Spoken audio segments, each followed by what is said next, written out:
Hello everyone. Today I am sharing a quick, informative overview of an anti-inflammatory diet and what research suggests it may support. The topic applies broadly, but studies often focus on people with higher cardiovascular and metabolic risk because outcomes are easier to measure. For example, the U.S. survey data from August 2021 through August 2023 estimated a total diabetes prevalence of 15.8% among adults.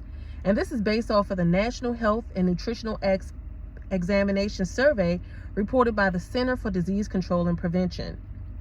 An anti-inflammatory diet isn't a strict one plan.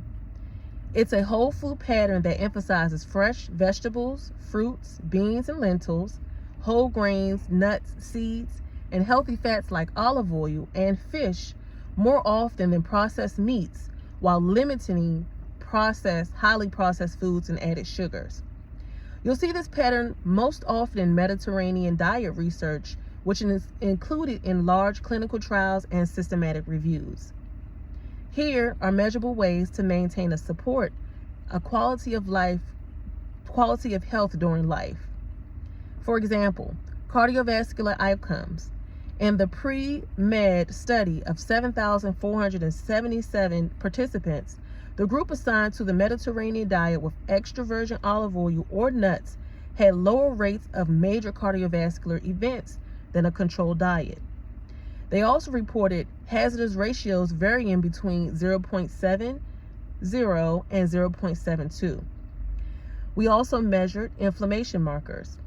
A 2025 meta-analysis in the National Review included 33 randomized trials with 3,476 participants, reported significant reductions in markers of high sensitivity for the CRP test markers.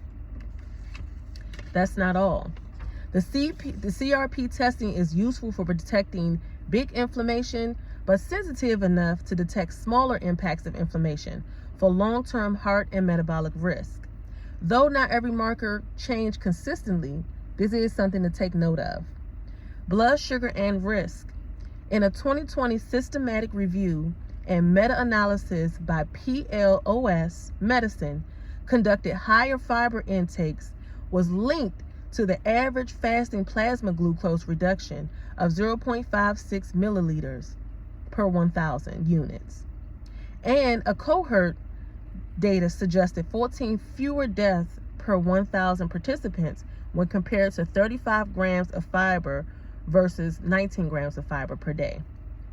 Overall, an anti-inflammatory diet is described as a plant-forward, healthy alternative to what is currently being put out in the market.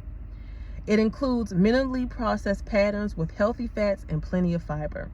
And research links it to improvement in several measurable health indicators, while results may vary per individual. I hope this information was helpful to you. Have a great day.